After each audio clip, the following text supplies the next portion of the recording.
Bismillahirrahmanirrahim. Assalamualaikum warahmatullahi wabarakatuh.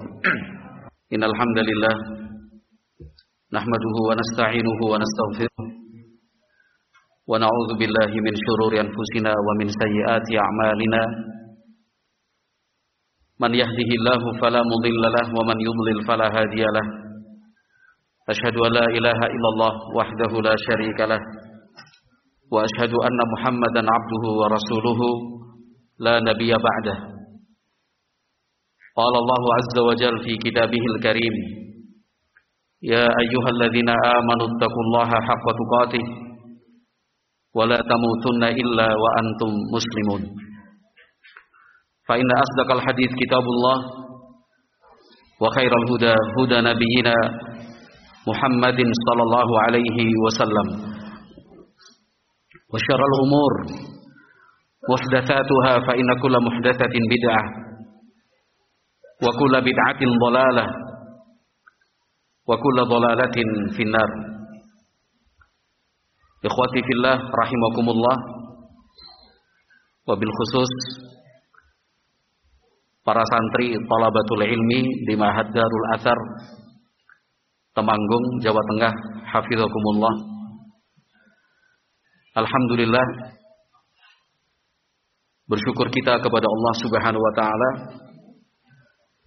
karena lebih dari nikmat sehat yang Allah berikan. Sehat adalah nikmat. Tetapi apa artinya sehat bila tidak bermanfaat? Apa makna sehat bila digunakan untuk bermaksiat? Lebih dari sehat yang Allah berikan buat kita. Sampai hari ini nyala api thalabul ilmi masih Allah berikan. Sampai hari ini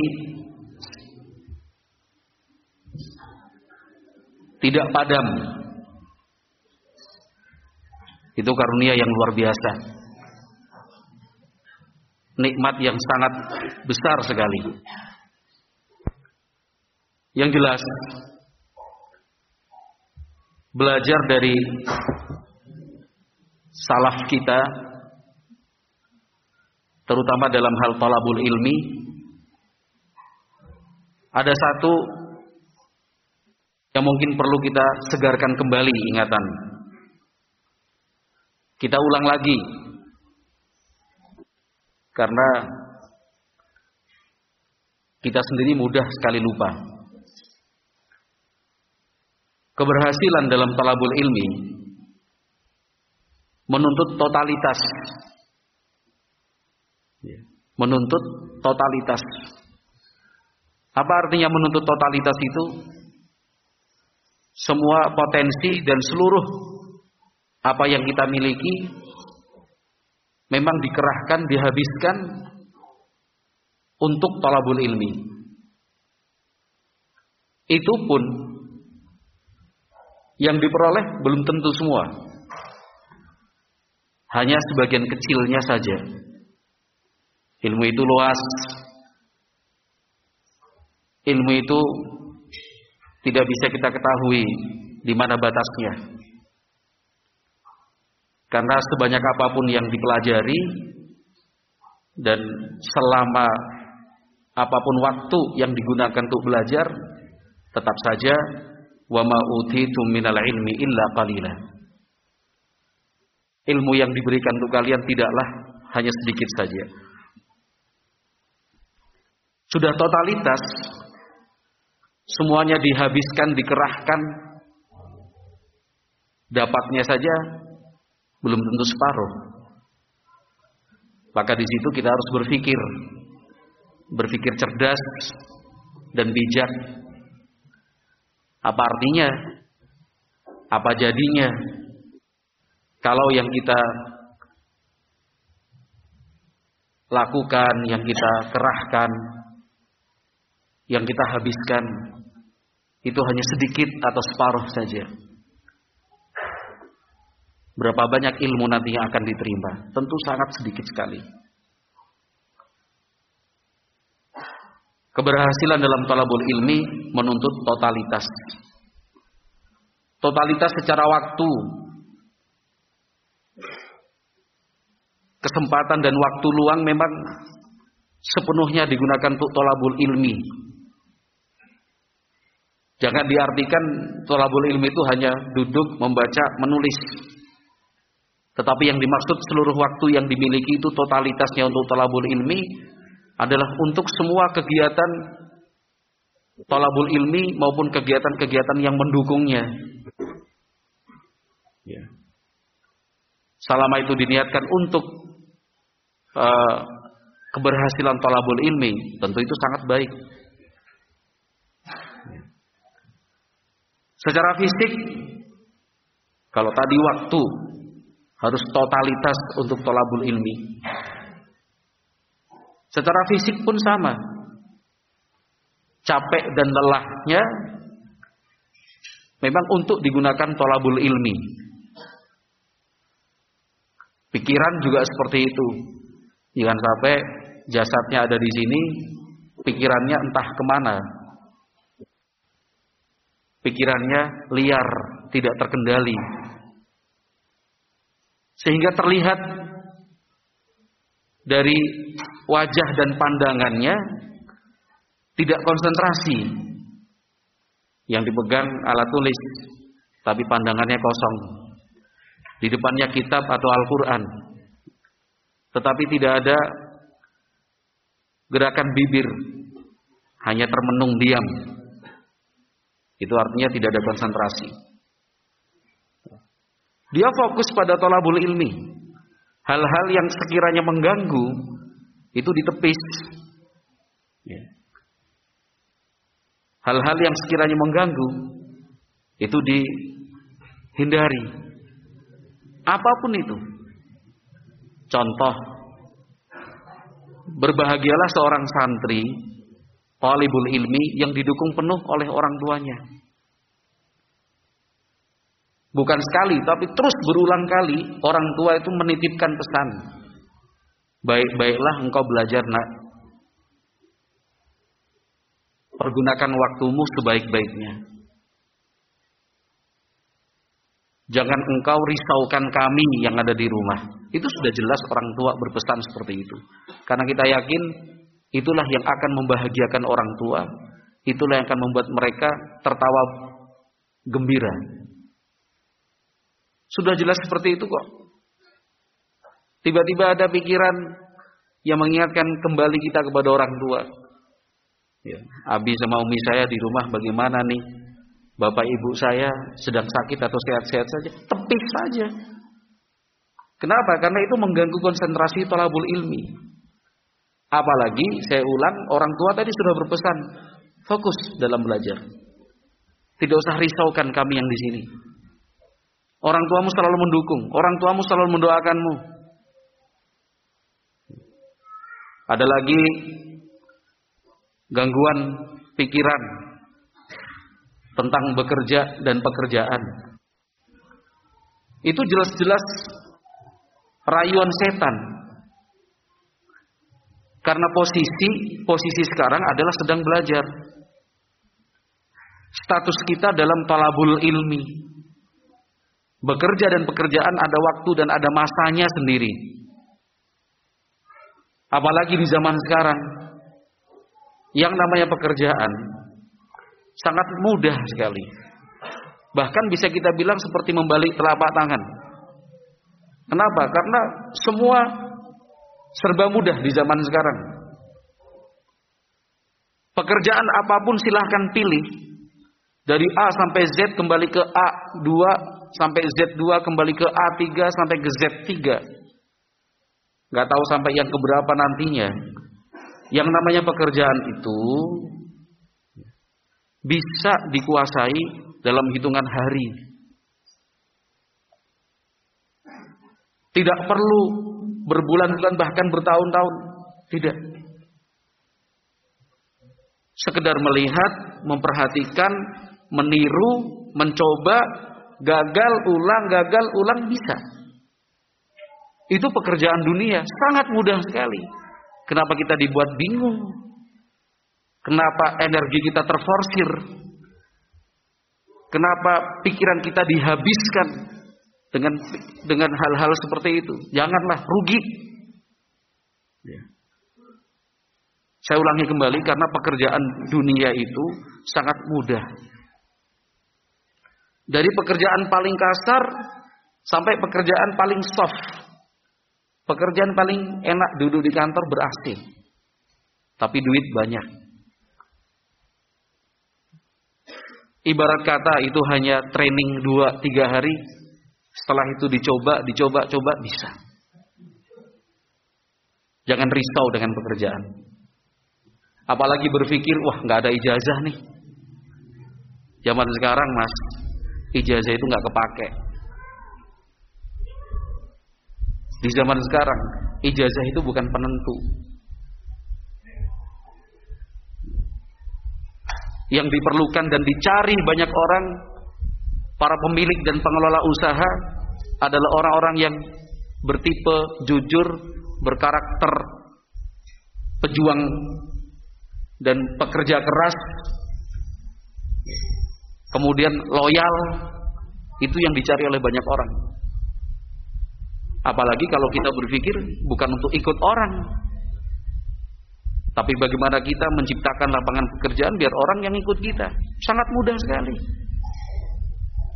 Contoh pekerjaan paling kasar, mohon maaf aja, buruh. Apa perlu sekolah? Sekolah buruh nasional kan nggak ada, atau sekolah buruh internasional nggak ada, ya kan? Misalkan apa namanya, Worker School Internasional, nggak ada di Indonesia. Cukup lihat, ikut gabung sama tukang, hari pertama capek, oh ngangkat pasir begini, ngaduk pasir sama semen begini, tambah split demikian, cara ngaturnya gini, air duluan atau semen duluan, 2-3 hari udah jadi pekerja kasar, buruh.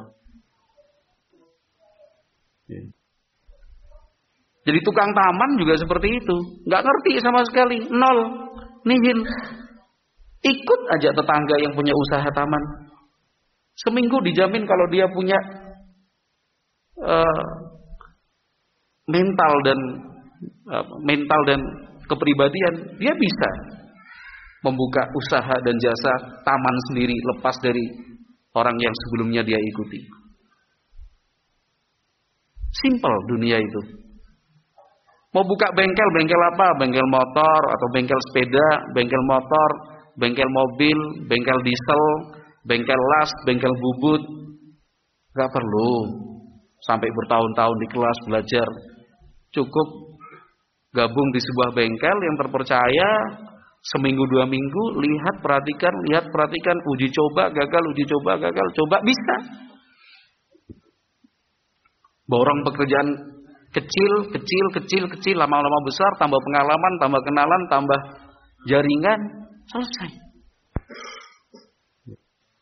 Atau mau kerja di kantor yang ber-AC, kursinya empuk, belajar Microsoft Word, Microsoft Excel, atau belajar aplikasi desain, selesai. Jadi buka toko online, kalian gak usah belajar juga, diam-diam bisa online. Kalau udah di rumah liburan juga coba-coba online. Gak usah dipelajari, itu sudah pembawaan manusia, pengen hidup, pengen dapat penghasilan. Lah kalau kenyataannya seperti itu, Mas, para santri thalabatul ilmi rahimakumullah, kalau faktanya demikian, jangan sampai konsentrasi thalabul ilmi kita itu diganggu dengan sesuk nyambut gawe apa. Kan itu. Nyok ngesuk kerja apa ya? Beta paling bingung, beta besok kerja apa ya? Gitu. Kok bingung thalabul ilmi kok bingung pekerjaan? Justru di sini, di ma'had ini, di ma'had Darul Athar ini, rahimakumullah, kalian semua itu sedang dididik dan dibentuk untuk memiliki kepribadian yang kuat. Ketika kepribadian yang kuat itu sudah dimiliki, menjadi anak muda yang tangguh, mau kerja apapun gampang. Bukankah kita di sini dididik untuk jujur? Ayat dan hadis Nabi Shallallahu Alaihi Wasallam kita hafalkan, kita fahami arti dan maknanya. Di sini kita dididik untuk amanah, kita dididik untuk disiplin tepat waktu, dengan praktek sholat 5 waktu berjamaah, masuk kelas dengan bunyi sini tet ya, aba-abanya tet, bel, pakai bel. Itu kan melatih dan membentuk kalian untuk disiplin. Bagaimana kita dipertemukan dengan teman-teman dari berbagai daerah,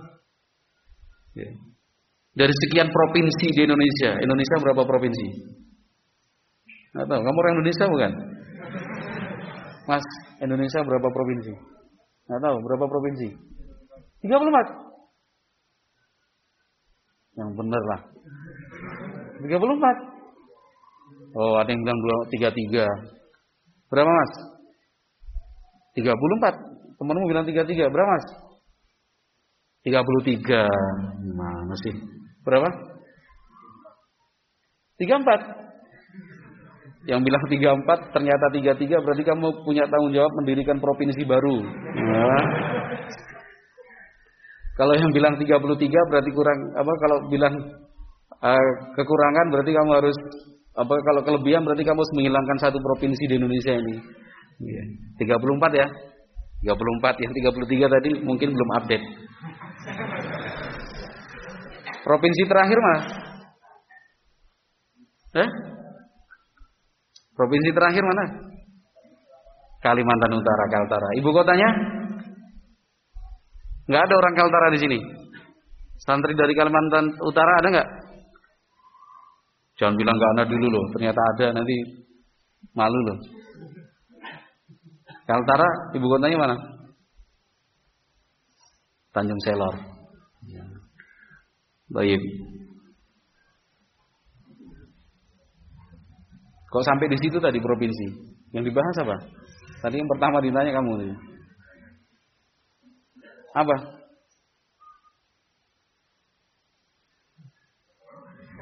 Berarti nggak konsentrasi, baru diganggu sama pikiran yang lainnya. Tadi kan kita sedang mengingat kembali bahwa kita di sini untuk apa? Kita di Mahat ini sedang apa? Sedang apa? Sedang membentuk kepribadian yang kuat, ya kan? Menciptakan anak muda yang tangguh. Di sini diajari disiplin, diajari dan diajarkan amanah dan jujur. Kemudian yang terakhir tadi apa? Dipertemukan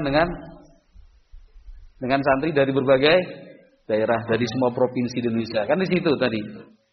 Perempatannya di situ. Kita lanjut ya. Lampu merah tadi berhenti sebentar. Ya, kita dipertemukan dengan teman-teman dari berbagai daerah. Kita mengenal watak dan karakter orang. Bagaimana kita tidur, bagaimana kita di satu asramakan dengan orang-orang yang berbeda logat dan kebiasaan. Satu kelas dengan teman-teman yang berbeda-beda lagi. Satu tim tiket yang berbeda-beda lagi. Nanti tim olahraga berbeda-beda lagi. Tim camping berbeda-beda lagi. Jangan dianggap, jangan dikira itu satu hal yang biasa. Itu nilainya sangat tinggi sekali dalam pembelajaran dan pembentukan karakter. Di situ kalian harus belajar. Oh, ternyata dalam kehidupan dunia ini ada orang yang begini, ada orang yang begini.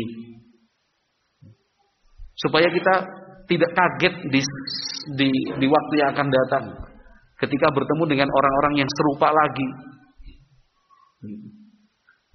Di sini kita belajar tentang yakin dan tawakal.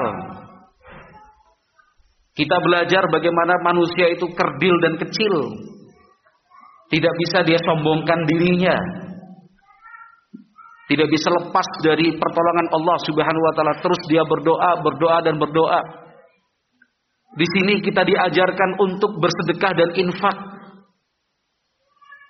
dari hasil pekerjaan yang didapatkan. Kita tahu dari uang yang kita punya itu ada orang-orang yang berhak mendapatkan sekian. dari apa yang kita miliki. Di sini kita diajarkan bahwa dari hasil pekerjaan itu harus digunakan untuk ketaatan, untuk ibadah. Nah, nilai-nilai seperti itu yang sangat penting dan justru menentukan. Kalau cuma buka bengkel mobil, pasang tarif yang tinggi, uangnya banyak, jadi kaya raya, semua orang bisa. Artinya bisa untuk seperti itu. Semua orang berkesempatan. Tetapi seorang pemilik usaha bengkel mobil yang rajin beribadah, yang senang berinfak dan bersedekah, yang tepat dengan janji, yang jujur dan amanah, tidak dia ubah-ubah onderdil milik pelanggannya diganti dengan yang lebih murah tanpa dia beritahu kepada si pemiliknya. Bagaimana dia berbuat baik kepada tetangga-tetangga sebelah. Bagaimana dia jadikan usaha bengkel mobilnya itu sarana untuk berdakwah. Itu tidak semua orang bisa. Hanya mereka yang thalabul ilmi sajalah yang insya Allah mampu mewujudkannya. Jadi kalau ada pikiran besok mau kerja apa, itu godaan setan. Kita harus sepakat. Buang.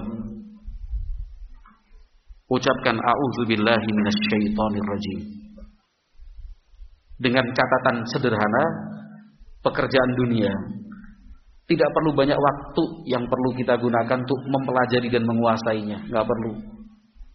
Membuka usaha warung, kuliner, tinggal sedikit-sedikit masak, tiap hari masak, tiap hari masak, tiap hari masak, uji coba, cicip, cicip. Gimana? Oke, buka, selesai. Urusan dunia kita bisa meniru, bisa dimodifikasi sedikit. Tapi kalau tanpa didukung oleh ilmu, baru buka usaha, menyerah. Karena dia tidak tahu ilmu bagaimana harus pantang menyerah dan tidak kenal putus asa. Baru buka usaha sedikit, dia merasa rugi, gagal, cari usaha yang lain. Dia nggak punya ilmunya, ilmu untuk meminta pertolongan kepada Allah Subhanahu Wa Taala, berdoa, ya Allah, ya Allah, ya Allah, ya Allah. Nggak ngerti dia. Nah, pada kesempatan yang berbahagia ini, para santri thalabatul ilmi hafizakumullah, ada satu poin yang ingin saya sampaikan, bahwa di antara bentuk totalitas, tadi kan beberapa kali pernyataan yang saya ulang adalah keberhasilan dalam thalabul ilmi menuntut apa? Menuntut totalitas. Itu yang perlu dicatat siang hari ini. Keberhasilan dalam thalabul ilmi itu menuntut totalitas. Artinya sejak pertama kali Anda datang ke sini itu cita-citanya berhasil atau gagal gitu. Ketika sampai di tempat ini, di Ma'had Darul Athar ini, itu sudah punya rencana berhasil atau gagal. Kalau dia dari awal rencananya, saya ke sini untuk gagal, nggak waras nih. Iya kan? Buat apa dia melakukan sesuatu yang memang dia sudah rencanakan untuk gagal? Ini kurang akal. Saya yakinlah siapapun yang datang ke sini pasti punya cita-cita berhasil. Kalau cuma untuk gagal, rugi. Ruginya bukan sekali, ruginya berkali-kali. Tapi hendaknya setiap yang datang di sini untuk belajar, cita-citanya cuma satu, berhasil. Nah, untuk berhasil itu menuntut menuntut apa? Totalitas Anda di sini. Kalau tidak bisa totalitas, rugi. Apa ada orang yang berakal sehat dan masih waras melakukan sesuatu yang dia yakini itu gagal dan tidak akan berhasil? Nggak ada kan? Nah, keberhasilan dalam thalabul ilmi itu menuntut totalitas. Salah satu bentuk dari totalitas itu, silakan dicatat. Salah satu bentuk dari totalitas itu adalah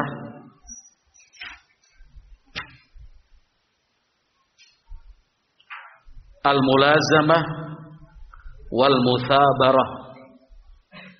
Al-mulazamah wal muthabarah.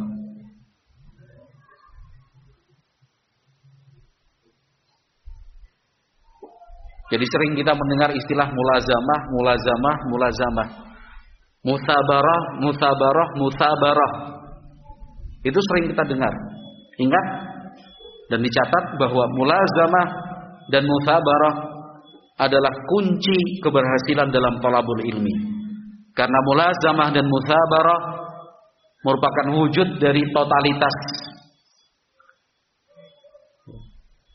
Kalau dalam bahasa sebagian anak muda, mulazamah dan muthabarah itu artinya tabah sampai akhir. Udah. Tabah sampai akhir. Kalau di zaman kita bentuk dan wujudnya seperti apa? Di zaman kita bentuk dan wujudnya tetap di sini sampai selesai program. Jangan pindah-pindah ke pondok yang lain. Itu namanya mulazamah dan muthabarah. Hal ini juga berlaku untuk pondok yang lain. Maka memilih pondok pesantren, tempat kita akan menempa diri, itu adalah keputusan yang sudah bulat. Keputusan yang memang beralasan dengan berbagai macam pertimbangan. Sekali masuk, jangan keluar sebelum selesai program. Dan itu memerlukan apa? Musabarah. Tabah sampai akhir. Tabah sampai akhir. Yang berhasil mereka yang punya karakter seperti ini. Apapun yang terjadi, kondisi dan situasinya macam apa, saya akan tetap di sini sampai program yang dibuat, program yang dicanangkan selesai saya lalui. Kalau sudah selesai, barulah nanti kita minta arahan kepada pengajar dan ustadz yang lebih mengenal kita, saya akan melanjutkan kemana. Karena seringkali ini termasuk penyakit yang mengganggu, penyakit yang harus disembuhkan. Baru setahun, akhirnya apa? Nggak sabar, pengen pindah aja ke tempat yang lain. Alasan itu kan bisa dicari-cari, pembenaran itu dapat dibuat-buat. Tapi sebenarnya itu menunjukkan ketidaktotalitasan. Berarti dia tidak totalitas. Susah untuk berhasil nantinya. Kita tidak mengatakan nggak mungkin, tapi susah untuk berhasil. Karena tidak menutup kemungkinan di tempat yang lain, di tempat yang baru, di tempat yang kedua, kalau di sini tempat yang pertama akan seperti itu juga. Karena di belahan bumi manapun, di dunia bagian manapun, nggak ada yang sempurna. Ada kelebihan, ada kekurangannya. Baru 2 tahun dapat cerita dari teman. Wah, di sini begini loh. Oh apa iya? Kalau di sini udah pindah aja. Pindah.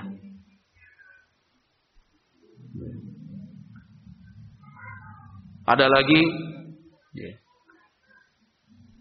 di hari-hari yang terakhir ini merasa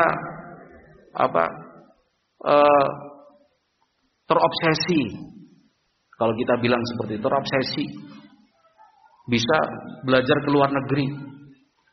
Akhirnya memutuskan untuk melangkah begini dan begitu. Dia tinggalkan pondoknya, dia tinggalkan thalabul ilmi untuk sesuatu yang belum pasti.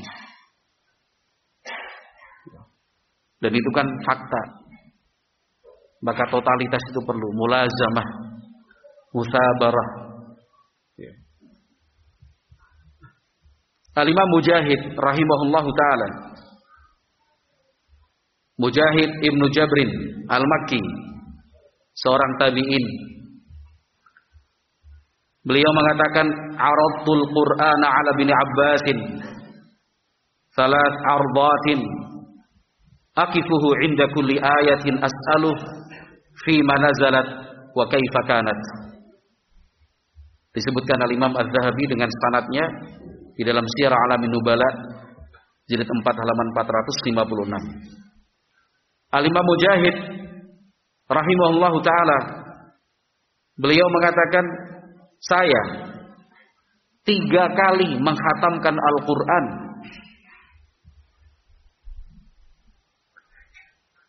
di hadapan sahabat Ibnu Abbas radhiyallahu anhuma. Bukan sekedar khataman membaca dari awal hingga selesai. Tetapi kata Imam Mujahid, aqifuhu inda kulli ayatin as'aluh. Tiap ayat saya baca, tiap ayat itu saya tanyakan kepada Ibnu Abbas, fima nazalat. Kenapa ayat itu diturunkan? Apa sebab-musababnya? Wa kaifa kanat, dan bagaimana ayat itu turun? Bagaimana ayat itu diaplikasikan dan dipraktekkan?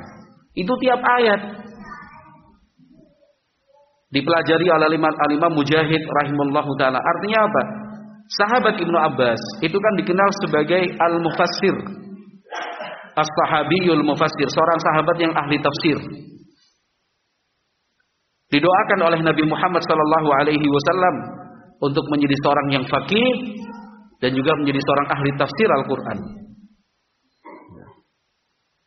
Apabila sahabat Ibnu Abbas menafsirkan Al-Qur'an, semua akan faham dan mengerti. Bahkan seandainya didengar oleh orang-orang ajam, banyak dari mereka akan masuk Islam. Karena Al-Quran itu begitu indah ditafsirkan sahabat Ibnu Abbas. Coba lihat mulazamah dan muthabarah yang dilakukan Al-Imam Mujahid rahimahullah. 3 kali menghatamkan Al-Quran bukan membaca, tetapi tiap ayat difahami dan dimengerti. Diketahui latar belakang turunnya, maknanya, bagaimana mempraktekannya, fima nazalat wa kaifa kanat. Ini contoh totalitas dari para ulama. Jadilah mereka ulama besar. Tafsir Al-Imam Mujahid rahimahullah termasuk tafsir yang menjadi sandaran. Kenapa? Karena beliau mendapatkan dan memperolehnya dari sahabat Ibnu Abbas radhiyallahu anhuma. Sampai ilmu yang dimiliki gurunya habis. Begitu totalitas. Nah, Hisham bin Urwah meriwayatkan dari ayahnya, Urwah ibnu Zubair, annahu kana yaquluna wa nahnu syababun ma lakum la ta'allamun in takunu sighara qaumin yushiku an takunu kibara qaumin wa ma khairu syaikhi an yakuna syaikhan wa huwa jahilun laqad ra'aituni qabla mauti Aisyah bi 4 hijajin wa ana aqulu law matatil yawma ma nadimtu ala hadithin indaha illa waqad wa'aituhu. Urwah bin Zubair ini keponakan dari Aisyah radhiyallahu anha. Karena Urwah adalah anak dari Asma bintu Abi Bakar, kakaknya Aisyah radhiyallahu anha dari ibu yang berbeda. Urwah bin Zubair mengatakan kepada kami waktu itu, kepada Hisham anaknya dan juga anak-anak muda yang sebaya dengannya, beliau mengatakan wa nahnu syababun, waktu itu kami masih remaja. Malakum la ta'allamun, kenapa kalian tidak semangat belajar? In takunu sighara qaumin, sekarang kalian masih kecil. Sekarang kalian belum begitu dianggap. Apalagi sama orang tuanya, kan begitu. Yang namanya orang tua itu tetap bilang anak ya anak. Kita udah merasa besar, kita udah menganggap diri dewasa, tapi tetap saja dianggap sebagai anak kecil. Tetapi yushiku an takunu kibara qaumin, tetapi tidak akan berapa lama kalian menjadi orang-orang dewasa. Kalian akan dianggap sebagai pemuka. Kalian akan dicari dan ditanya, Dan itu adalah siklus kehidupan di dunia. Yang sekarang kita lihat sebagai pembesar, dulunya juga masih kecil. Yang sekarang ditokohkan, dulunya juga anak-anak. Asatidzah yang kita kenal sekarang, dulu pun santri. Tetapi ta'allamu, belajar. Wa ma khairu syaikhi an yakuna syaikhan wa huwa jahilun. Tidak ada baiknya orang tua saat tua dia jahil, nggak ngerti apa-apa. Tidak dihormati, tidak dianggap. Sudah tua bodoh lagi. Laqad ra'aituni, ini menunjukkan totalitas dari Urwah bin Zubair. Laqad ra'aituni qabla mauti Aisyah bi arba'i hijajin. 4 tahun sebelum meninggalnya Aisyah, saya masih ingat melihat diriku sendiri. Wa ana aqulu, saya nyatakan waktu itu, lau matatil yauma ma nadimtu ala haditsin indaha illa waqad wa'aituhu. Andaikan Aisyah hari ini meninggal dunia, itu 4 tahun sebelum Aisyah meninggal. Tetapi andaikan Aisyah meninggal dunia, bibitnya, saya tidak menyesal lagi. Kenapa? Karena setiap hadis yang ada pada Aisyah illa waqad wa'aituhu, sudah saya dapatkan. Ini totalitas. Kalau belajar ya sampai selesai. Kalau mondok ya sampai berakhir programnya.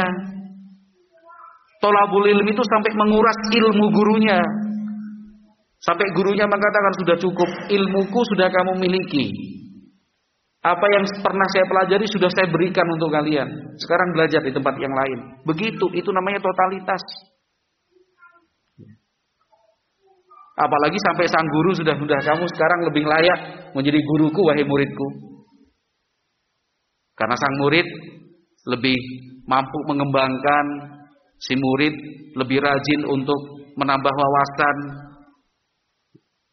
Mungkin itu namanya totalitas. Abu Ishaq As-Sabi'i rahimahullah, Abu Ishaq As-Sabi'i rahimahullah, beliau seorang tabi'in ya. Abu Ishaq As-Sabi'i itu termasuk tabi'in. Beliau mengatakan, ya ma'syaras syabab, ightanimu ya'ni quwwatakum wa syababakum. Abu Ishaq As-Sabi'i rahimahullah, ini juga disebutkan oleh Imam Az-Zahabi dalam Syiar A'lamin Nubala jilid 5 halaman 397. Karena referensi yang saya baca dan saya pegang kali ini itu adalah kumpulan nasihat-nasihat dari Imam Az-Zahabi dari yang tersebar di dalam kitab-kitabnya, lalu diteliti dan dihimpun oleh seorang penulis bernama Khalil bin Muhammad Al-Arabi. Kemudian beliau beri judul Thalabul Ilmi Fawaidu wa Nasaihu wa Hikamun. Thalabul ilmi, faedah, nasihat dan hikmah. Itu beliau teliti dari kitab-kitab Al-Imam Az-Zahabi yang sekian banyak itu, ya 20 lebih kitab Al-Imam Az-Zahabi yang beliau pilih, beliau teliti, terus beliau klasifikasikan. Ya, nasihat-nasihat, faedah-faedah, hikmah-hikmah tentang thalabul ilmi, kemudian beliau buat bab tersendiri masing-masing. Baik. Al-Imam Abu Ishaq As-Sabi'i mengatakan, ya ma'syaras syabab, wahai anak-anak muda, ightanimu quwwatakum wa syababakum. Manfaatkan itu, kekuatanmu dan masa mudamu. Manfaatkan. Qallama marrat bi lailatun illa wa ana aqra'u fiha alfa ayatin wa inni la aqra'ul baqarata fi rak'atin wa inni la asumul ashhural huruma wa thalathata ayamin min kulli syahrin wal itsnaini wal khamis. Abu Ishaq As-Sabi'i mengatakan, wahai anak-anak muda, manfaatkan kekuatanmu dan masa mudamu. Hampir tiap malam saya membaca 1000 ayat Al-Quran. Saya membaca surat Al-Baqarah itu dalam 1 rakaat saja. Saya puasa di bulan-bulan haram. Saya puasa 3 hari tiap bulan. Dan saya puasa pada hari Senin dan Kamis. Ini juga totalitas dari Imam Abu Ishaq As-Sabi'i rahimahullahu taala, dan beliau mengingatkan kita semua untuk meniru totalitasnya. Totalitas secara apa? Secara waktu. Tidak ada itu waktu yang terbuang sia-sia. Tidak ada waktu yang terlewatkan secara percuma. Tiap waktu adalah ilmu. Setiap kali matahari terbit dari arah timur, kemudian kita mengkoreksi serta mengevaluasi diri. Kita menilai tidak ada penambahan ilmu, berarti sehari sebelumnya itu kita sudah mengalami kerugian. Karena waktu itu adalah modal. Ketika modal itu sudah habis, modal itu sudah dikeluarkan tapi tidak mendapatkan keuntungan, itu namanya rugi. Sama dalam urusan dunia, kita punya modal, belanjakan tapi nggak dapat apa-apa, itu namanya rugi, bahkan tertipu. Satu hari satu malam dari terbitnya matahari kemarin sampai terbitnya matahari hari ini, kok kita merasa nggak dapat apa-apa, nggak ada penambahan ilmu yang berarti, rugi berarti. Waktu sudah habis, modal dikeluarkan, tapi apa keuntungannya? Totalitas itu penting. Abdullah bin Maslamah yang kemudian digelari dengan Al-Qa'nabi, beliau mengatakan, sami'tu Malikan yaqulu, kana ar-rajulu yakhtalifu ila ar-rajuli 30 amman yata'allamu minhu. Al-Qa'nabi Abdullah bin Maslamah itu kan murid setianya Imam Malik Ibnu Anas rahimahullah. Beliau mendengar Imam Malik pernah mengatakan, kana ar-rajulu yakhtalifu ila ar-rajuli 30 amman yata'allamu minhu. Zaman dulu, di zaman salaf, seorang murid sabar belajar kepada gurunya selama 30 tahun. Yata'allamu minhu, belajar terus. Enggak bosan, enggak jenuh. Ini baru setahun, 2 tahun, cukup. Baru jalan 5 sampai 6 tahun, monoton, stuck di sini. Enggak ada perubahan. Pengen cari suasana yang baru lah. Baru 4 tahun, baru 3 tahun, sudah berpikirnya ingin keluar negeri aja. Apakah ada jaminan nanti kalau di luar negeri kemudian semangat? Belum tentu juga. Buktikan dulu di dalam negeri. Perlihatkan terlebih dahulu di sini. Karena Allah Subhanahu wa taala itu Maha Penyayang, Maha Pengasih. Allah itu Maha Dermawan. Allah itu Maha Dermawan. Tidak ada yang mustahil bagi Allah Subhanahu wa taala. Selalu saja ada jalan. Yang paling penting kita adalah berusaha, berikhtiar. Jalan itu Allah yang membuka. Jalan itu Allah yang memberikan, bukan kita. Sehingga yang terpenting adalah bagaimana kita bersabar dalam thalabul ilmi. Al-Imam Abdurrahman Ibn Abi Hatim rahimahullahu ta'ala. Al-Imam Abdurrahman Ibn Abi Hatim rahimahullah itu pernah ditanya oleh Ahmad Ibn Ali Ar-Raqam. Ahmad bin Ali bertanya, sa'altu Abdurrahman Ibn Abi Hatimin an ittifaqi kathratis sama'i lahu wa su'alatihi li abihi. Saya pernah bertanya kepada Abdurrahman Ibnu Abi Hatim, kenapa bisa Abdurrahman sang anak itu punya banyak riwayat dan sekian banyak tanya jawab dengan ayahnya. Ayahnya Al-Imam Abu Hatim, teman seperjalanan dan teman thalabul ilmi dengan Al-Imam Abu Zur'ah. Ini anaknya Abdurrahman Ibn Abi Hatim. Ditanya oleh salah satu temannya, kok bisa sih? Punya banyak tanya jawab terkait hadis, terkait rijal, para perawi, terkait dengan ilal hadis. Kok bisa sampai banyak seperti itu? Su'alat Abdurrahman Ibn Abi Hatim li abihi. Faqala, coba lihat totalitasnya Abdurrahman Ibn Abi Hatim. Kata beliau, rubbama kana ya'kulu aqra'u alaih. Ayah saya sedang makan, saya baca. Tetap belajar. Wa yamshi wa aqra'u alaih. Ayah saya jalan kaki, saya kejar di sampingnya, saya tanya. Wa yadkhulul khala'a wa aqra'u alaihi, bahkan masuk kamar mandi saya tanya dari luar, tinggal jawabannya memberikan isyarat. Wa yadkhulul baita fi talabi syai'in wa aqra'u alaihi, kalau masuk rumah cari sesuatu tetap saya ikuti, saya tanya, dijawab. Maka banyak sekali sualat Ibnu Abi Hatim rahimahullah. Nah, ini menunjukkan totalitas juga, Mas. Ketika kita belajar, ketika kita thalabul ilmi, jangan terpaku dengan jadwal yang sudah dibuat. Di luar jadwal itu berarti kesimpulannya santai. Di luar waktu itu berarti kesimpulannya bebas, sesuka hati. Kalau pada jadwal yang sudah dibuat kok ada libur, mungkin ada kegiatan A, kegiatan B, ustadznya sakit, ustadznya safar, atau ustadznya ada tamu, hore, begitu, senang. Seharusnya satu semester ini dapat 20 halaman, ternyata cuma dapat 10, alhamdulillah. Berarti materi ujiannya cuma 10 halaman. Gak merasa rugi? Harusnya 20 halaman tapi dapatnya 10 halaman. Gak merasa rugi? Bahaya. Harusnya, wah gimana nih? Harusnya kan 20 halaman tapi kok dapat 10 halaman, gimana nih caranya nih? Kan begitu. Itu totalitas. Coba Al-Imam Ibnu Abi Hatim, belajar itu bukan cuma di kelas. Belajar itu bukan cuma di majelis formal. Belajar itu bukan di dalam ruang masjid saja. Bapaknya makan aja ditanya. Bapaknya masuk rumah dikejar ditanya. Bapaknya jalan kemana diikuti ditanya. Maka dapat ilmu. Itu yang disebut dengan totalitas. Itu bapak dan anak. Murid dan guru di zaman lalu masih banyak juga yang seperti itu. Tapi tentu tetap memperhatikan adab-adab dan etika. Ada waktunya. Ketika seorang murid memperlihatkan keseriusan, tidak ada satu orang pun ustadz, tidak ada satu orang pun pengajar yang kemudian merasa terganggu, asalkan dia serius.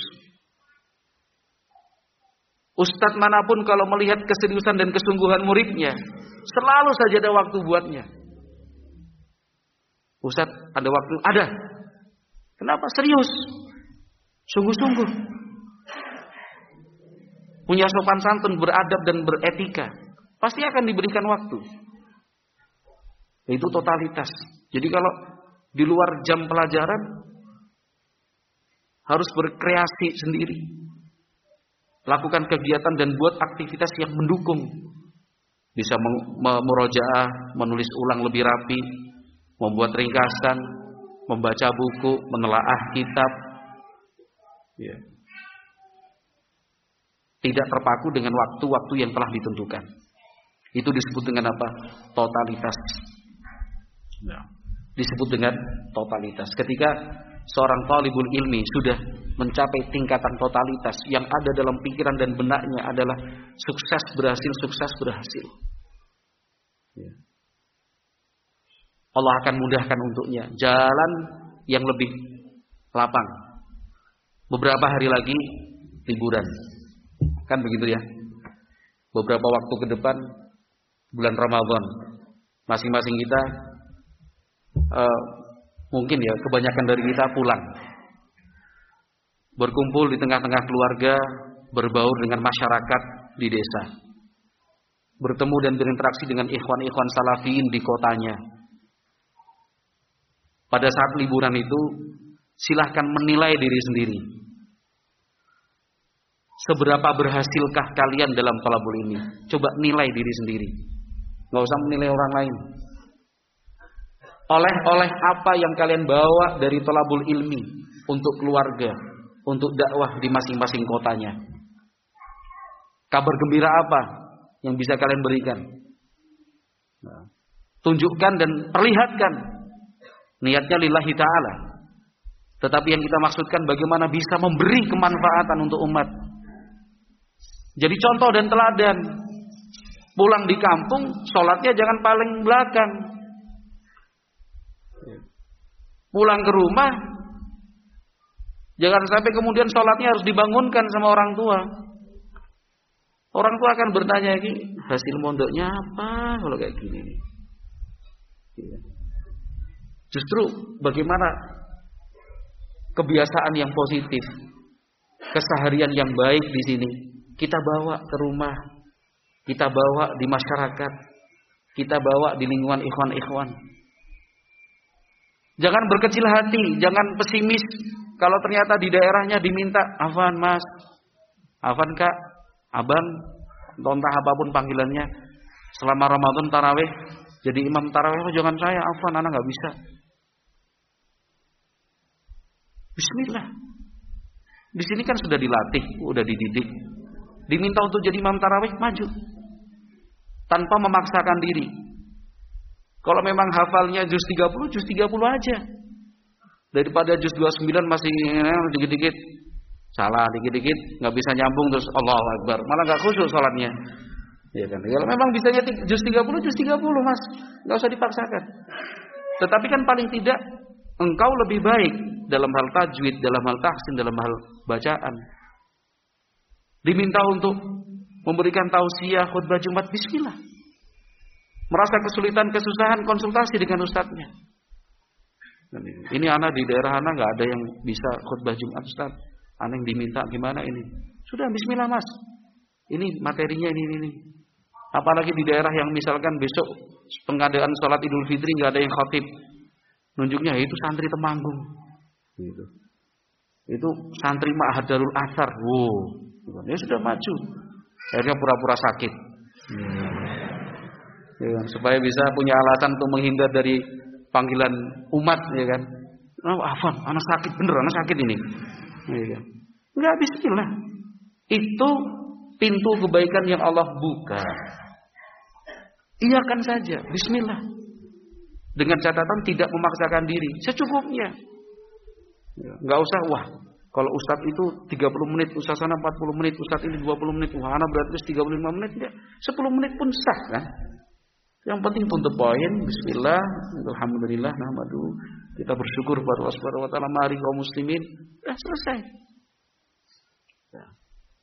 Kemudian yang terakhir, saya mohon ketika pulang nanti, ini bukan cuma untuk santri di sini, kepada semua santri lah. Saya mohon jaga nama baik pondok pesantrenmu.